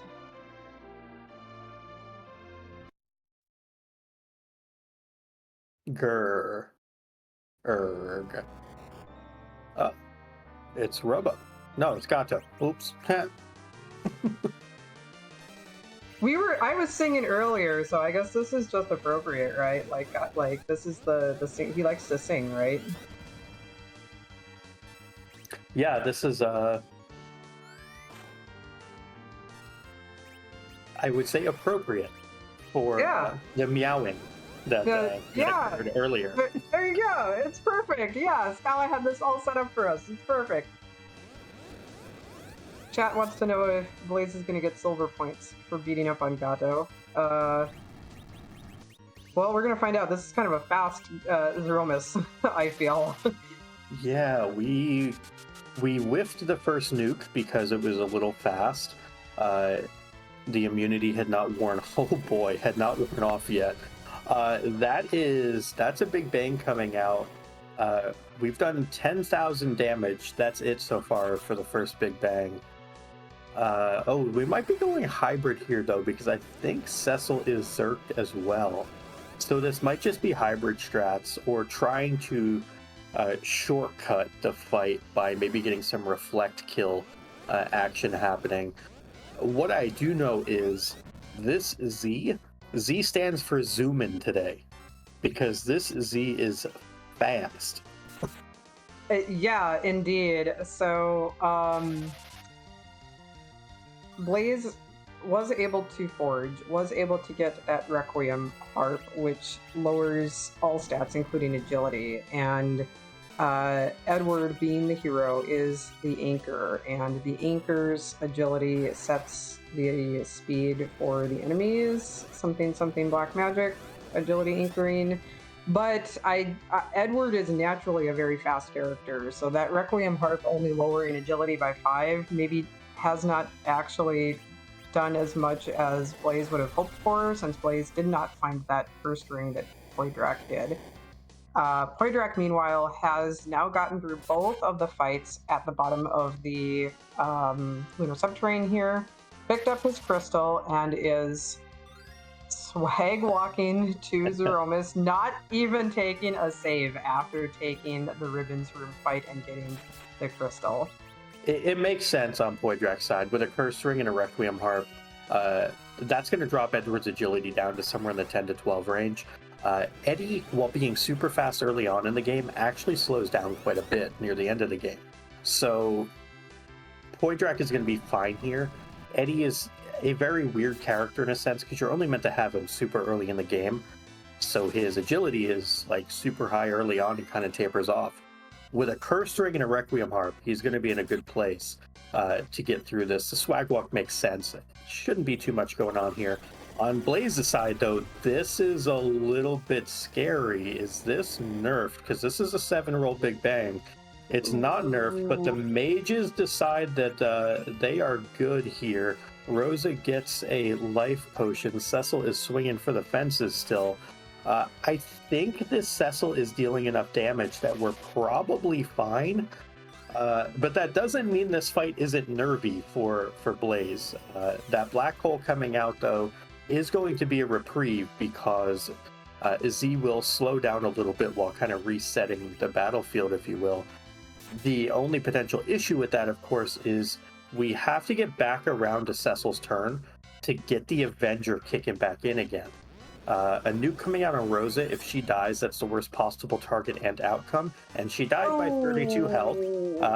All right, we're equal now. I got Poidrac with the Explode Beigen. I got Blaze with the nuke on Rosa. So yeah, this is a situation where Blaze probably has this in some sort of weird like rocks dodging situation, as long as stuff doesn't go completely weird. But if he wipes, this is Poidrac's. So this is very close. We are a wipe away from a changing of the tide here. Oh, so super close, and such an interesting and exciting match, but also this particular fight to see how our runners are handling it. We do see rocks coming out on Blaze's side, which is this Meteo phase is the last phase of the Zeromus fight. So Blaze is very, very close now. Yeah, I don't think Poidrac's going to have quite enough gas in the tank to catch up, and indeed, there it is, the crack boom, and Blaze is going to be our winner today. Official time will be coming in soon, and we'll also see if we can get Blaze in for an interview. He who moves to 4-2 and ties up the week for We Wear Shorts in Winter. Now 1-1 on the week with Time Zones Are Us. Yeah, GG to Blaze. Very nicely run seed, and very well executed Zeromus fight. And I believe we are now joined by our winner, Blaze. Congratulations on your win in this race. Hey, thank you. Yeah, GG's Blaze, very well run. I do have a question to lead it off for you. For someone with Moon in your name, how is it you managed to find the most haunted of moons other than your objectives? You know, if you'd seen my last match, it was the exact opposite. There were 3 objectives that were not even like terminal key items. They were like chain items, and they were all on the moon. So I guess this was kind of the inverse of that. But with the power level I had and the possibility of finding one of the items I was looking for, at the 2 objective spots, I definitely wanted to get up there as soon as possible. So Yeah, and despite the fact that there really wasn't anything of value except those objectives, you did get a spoon out of there, and you also basically dissected that moon with absolute surgical precision. You took out everything very quickly and efficiently, and were able to then come back down and find your progression forward. What drove you to take that Baron key, which had been burning a hole in your inventory for basically all of the rest of the seed since even before you got that darkness crystal?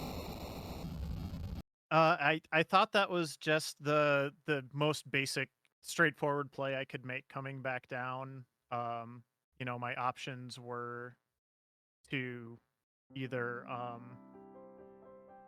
maybe do the Fey March or do Baron.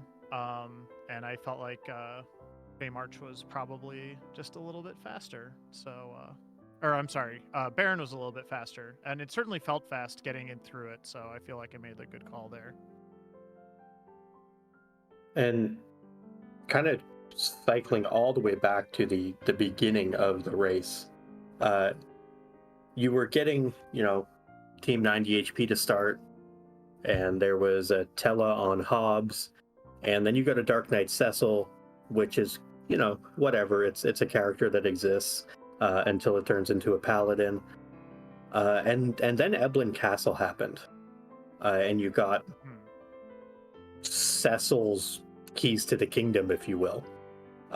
Kind of with the party you had to begin, and then the party you had with that Cecil who was, kind of kitted to the nines. What was the mindset pre and post at Eblan Castle? So honestly, I was actually really happy to find the heroine robe that I did in Eblan Castle even before that. So shout outs to Rydia for really kind of carrying the early game.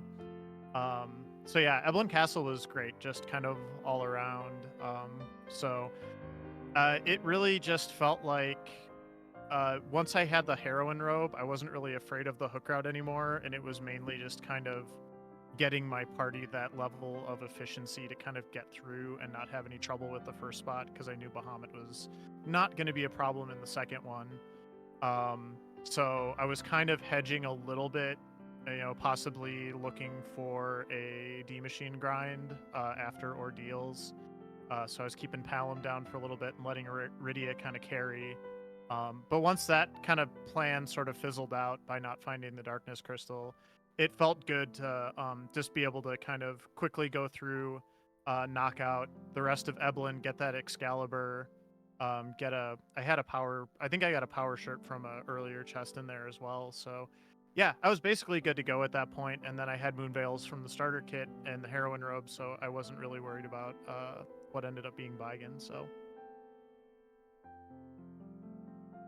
Yeah, definitely makes sense. And I did want to touch on your naming scheme real quick, because I happened to see a little bit going on there.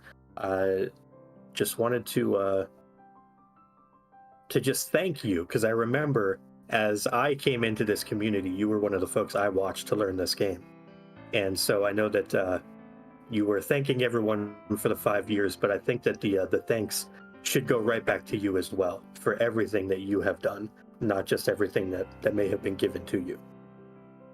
well, I really appreciate hearing that, and I've always tried to be a really good steward and ambassador for the community, because when I first came into the free enterprise community, I had a lot of people who kind of took me under their wing and I really looked up to, and I've always really tried to carry myself in a way that was very approachable, always happy to talk about the game and help bring people along, help us put on the best show that we possibly could, and made some damn good friends along the way. So it's been a fun ride. I'm really so incredibly grateful for everything. Yeah, it has been an absolute pleasure to watch you both as a runner and watch you like grow as a streamer and as a just a person in the community. So, Blaze, do you have any final thoughts about this seed or the tournament in general, or anything else that you would like to add on the heels of your victory here tonight? I just want to say that I'm really happy and proud of how this event came together. I think that me and Niabari were kind of like the main driving forces behind the team-based concept, and we worked really, really hard on putting an event together that would be fun and would just kind of emulate something that I think some of us had been yearning for a little bit more, which was just feeling like we were playing with our friends again, and not having it be so um, you know, I guess I guess competitive is maybe just a blanket term I will use, but this was supposed to be something that was just a lot of fun and a real nice breath of fresh air for everybody. And from everything I've seen and heard, everybody really enjoyed themselves. I mean, I don't think we've really had anybody drop out. I think everybody has played their matches all the way through. I've heard a lot of really good stories and seen a lot of people really getting into the spirit of the event. Shout outs to Golbez, and Golbez for one. That's just, you couldn't ask for a better event to go out on, and I'm just really, really proud of that. So I will definitely still be around and always love to, talk free enterprise. I'm sure I'll hop into some casual races or maybe some practice room races at events and stuff moving forward. And, if we do a fun casual event like this again, I could definitely see hopping back in. But I feel like at this point, my resume and, what I've been able to accomplish, both as a runner and a tournament organizer, tournament planner, however you want to put that into words or whatever. Um, I feel like it's I don't have anything else to prove. I don't have anything else to do. So I'm really, really at peace with having this probably be my last event for a while. So Yeah, you've been a heck of an inspiration to so many of us here at the Free Enterprise community, and I know that you will be the same with your next set of endeavors. So, truly, Blaze, thank you from not just me to you, but from all of us to you. thank you so much, and I couldn't have asked for a nicer, more wonderful couple of folks who I really respect and appreciate calling this match. So. And Poidrac as an opponent as well. Me and Poidrac go way back, and we've had some really good matches. And I feel bad because I always feel like I maybe just get the better of him by a little bit like this. But Poidrac has always been a really good friend and someone who I've genuinely just always looked forward to racing against. So this was pretty much perfect. I couldn't have written this any better. So thanks again, everybody. Thanks so much, Blaze. GG on your win, and for sure we will see you again next time. Thanks a lot.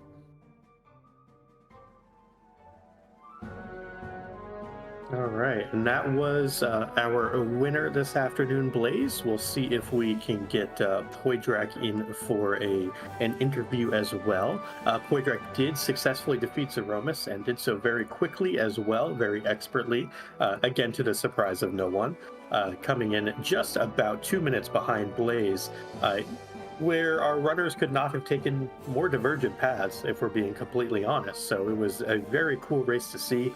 And we are joined by Poidrac. GG's to you, Poidrac. When you get me and Blaze in a race together, you can only expect one thing: entertainment. Well, I will say that this was an extremely entertaining match to watch, and you put on, both of you, and you in particular, put on one heck of a show for us and for the Free Enterprise community today. Yeah, as soon as I saw that I had Blaze, it was like first thing it was okay. Why is it always Blaze? And then the second one was, well, whatever happens, the people out there are going to be for one heck of a race, and from the times, and I'm going to be watching back this one myself. It looked like one. Yeah, it definitely was. I did want to kind of talk to you a little bit about it and find out kind of your mindset on things, because y'all diverged quite a bit early. Obviously came back together for the hook route because, well, you didn't have a choice.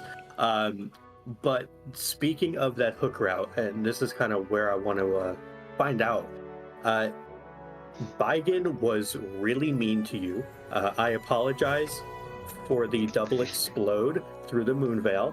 But when you got underground after the trials and tribulations with that Baigen, my assumption was you felt behind and you were starting to make what might be different and weird and exotic plays because of that, to try to win by like 2 minutes but risk losing by 30.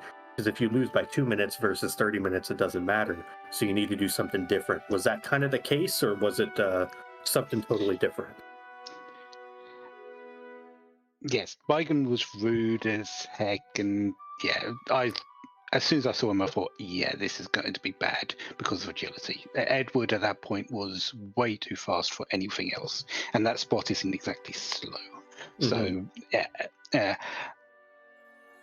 So I expected there to be a few issues. I just got unlucky in a couple of times, but got through it. Then Bahamut just went, sure, no, I'll do one, and one Mega Nuke and fall over. Thank you, Excal, Avenger Cecil, and Rydia. But when I got to the underground, that actually wasn't really out of the ordinary for me.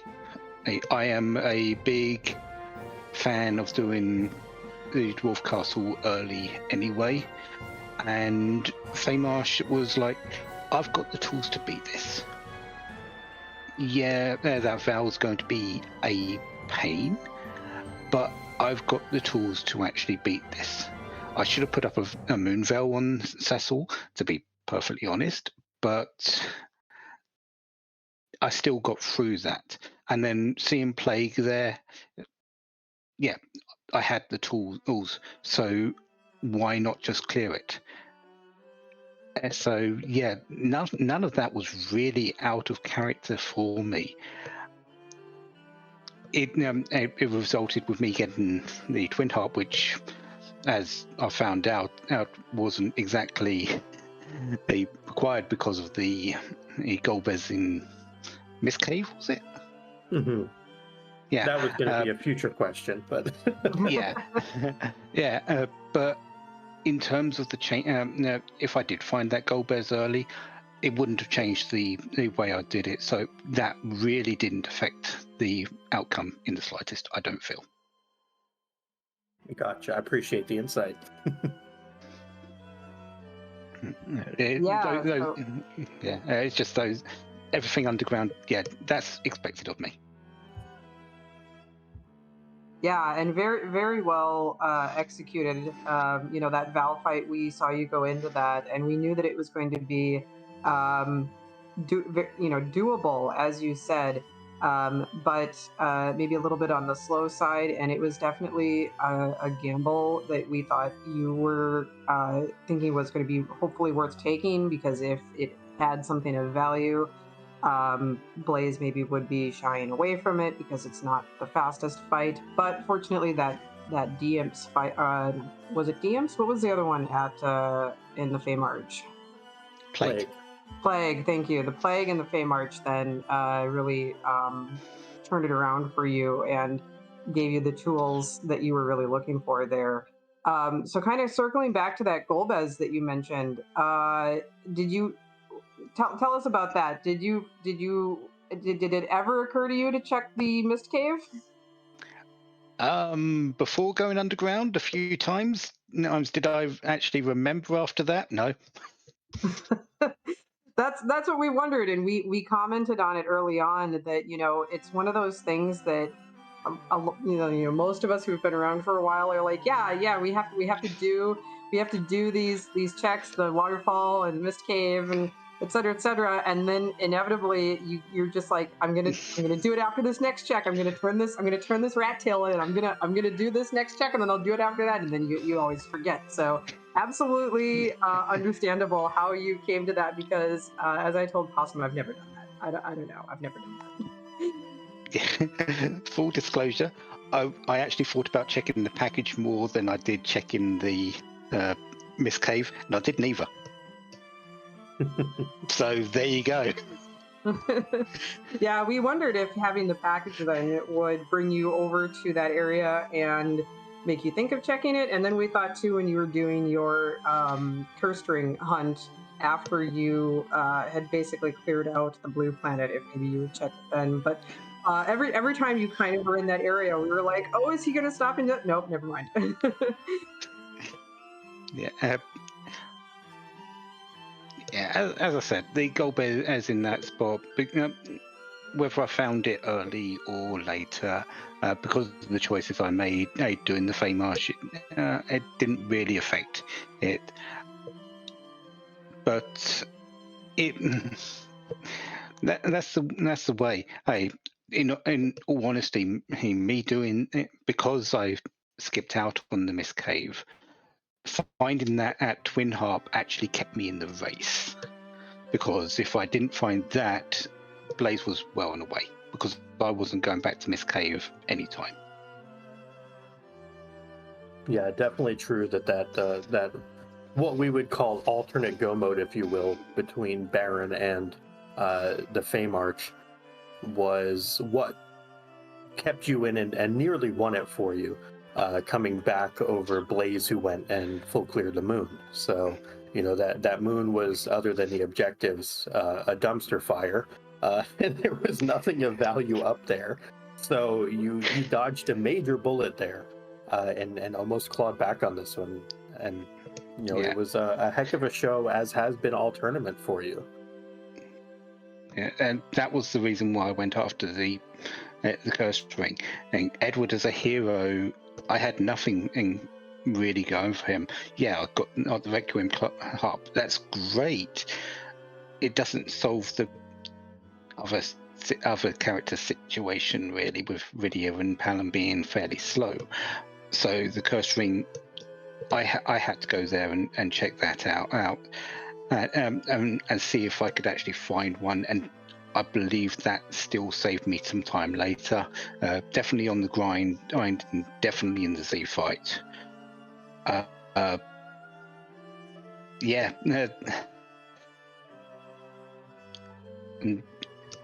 dodging everything on the moon. That's fine.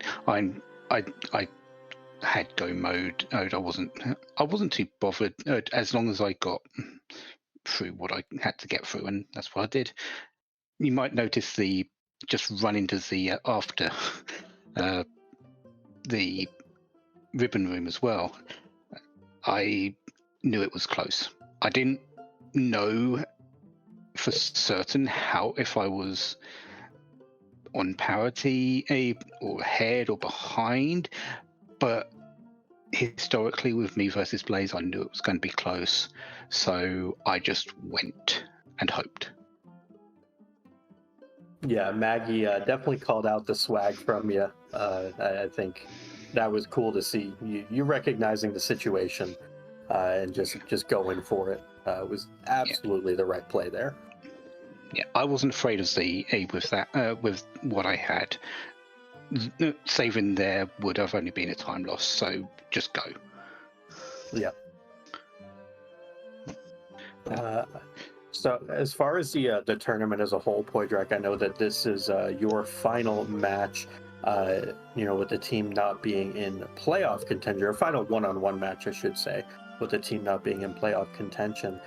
Just how have you felt overall about the tournament, and kind of, anything you really enjoyed or not, or, kind of just give us a rundown of what you're feeling on it.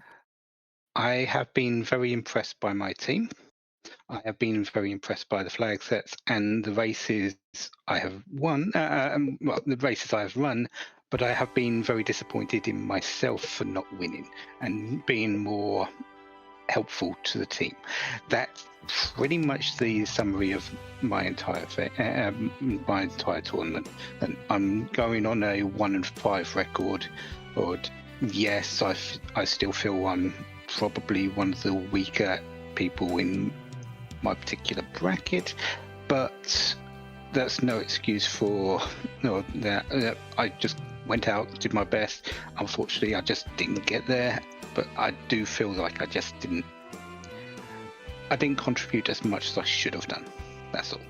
But my team absolutely amazing, and we still got a chance of winning this with Erif winning the other day. I lost today, but we still got Boney tomorrow. We can still pull this out.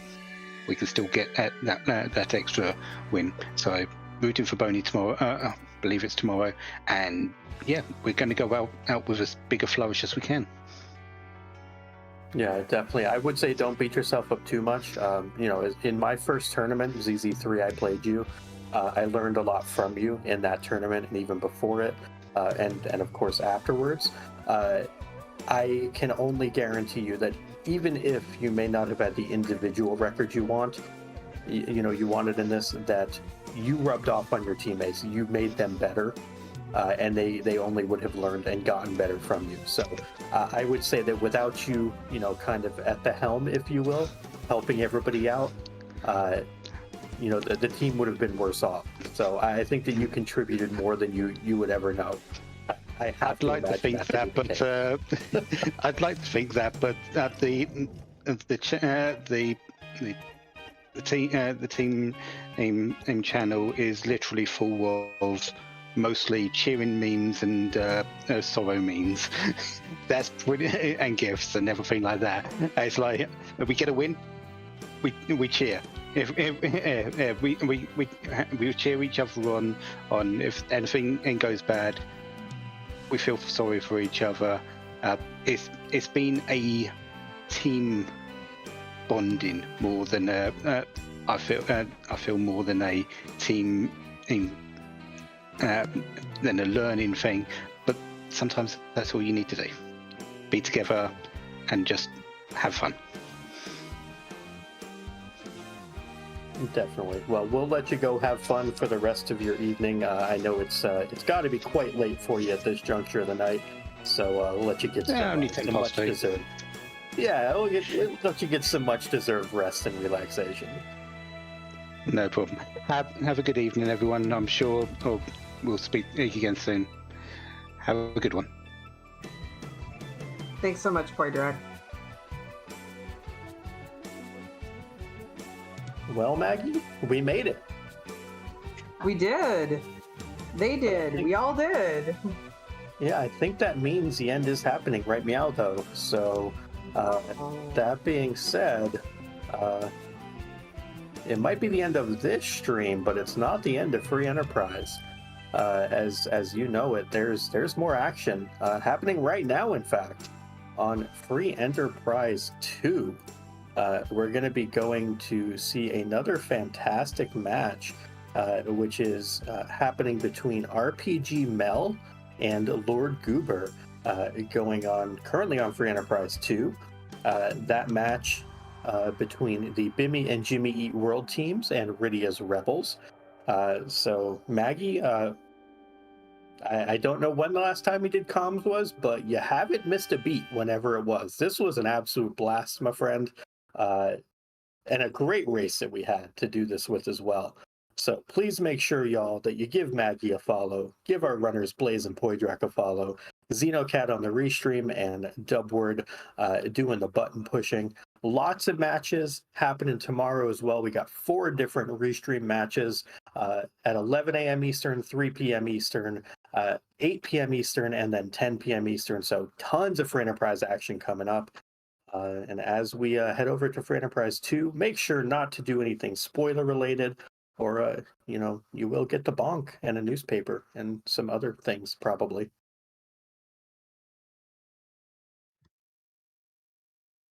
All right, everybody. Thanks so much, Possum Morpheus. Thanks so much, Free Enterprise. It has been an absolute fantastic way to spend my evening. I hope you all have enjoyed it as well, and go enjoy some more Free Enterprise. Have a good night.